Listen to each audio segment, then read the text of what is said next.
Congenital नेज़ोलैक्राइमल duct obstruction, यानी कि वो कंडीशन जिसमें छोटे बच्चों के आंखों में से आंसू आते हैं। ये करीब 20% बच्चों में होते हैं जिनकी उम्र 1 महीने से कम है, परंतु सही उपचार से करीब करीब 96% बच्चे 8 से 12 महीने की उम्र के बीच में उनकी ये प्रॉब्लम सॉल्व हो जाती है। तो सबसे पहले अपन ये जानें कि आंख में आंसू बनते कैसे हैं और उनका ड्रेनेज कैसे होता है। आंखों में आंसू बनते हैं लैक्राइमल ग्लैंड के द्वारा, और इनका ड्रेनेज 2 छोटे पंक्टा होते हैं आंख के पलकों के कोने में नाक की तरफ, और ये पंक्टा आंसू को ट्रांसपोर्ट करते हैं लैक्राइमल सैक में, और लैक्राइमल सैक के द्वारा नेज़ोलैक्राइमल डक्ट होते हुए ये आंसू नाक के निचले हिस्से में ड्रेन हो जाते हैं। नेज़ोलैक्राइमल डक्ट में एक एरिया होता है जो कि पतला होता है, जहां जिसको वाल्व ऑफ हैसनर कहते हैं।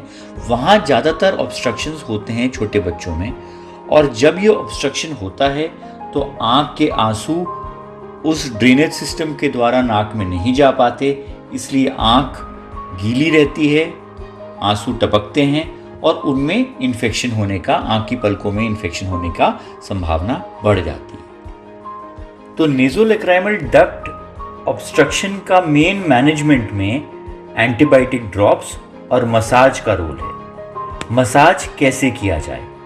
सबसे पहले, क्योंकि हम आंख के पास हैं, अपने हाथ धो लें।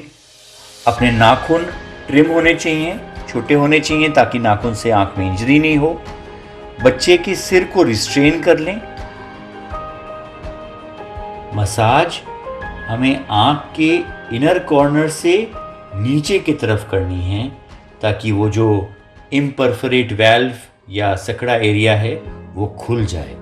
और ये हमें करने हैं मसाज के 10 स्ट्रोक्स सुबह और शाम।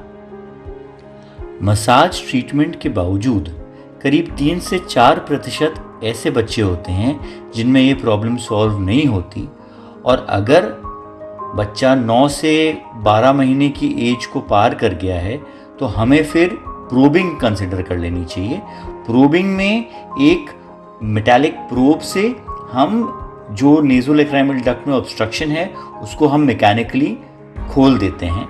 किसी तरह का चीरफाड़ नहीं होता, एंडोस्कोपिक गाइडेड ये प्रोसीजर रहता है, और इसमें प्रोब के द्वारा अगर स्टेंट की ज़रूरत की मदद होती है तो स्टेंट यूज़ करते हैं और उस पैसेज को खोल देते हैं, जिससे आंसू का रास्ता दोबारा से नॉर्मलाइज हो जाता है।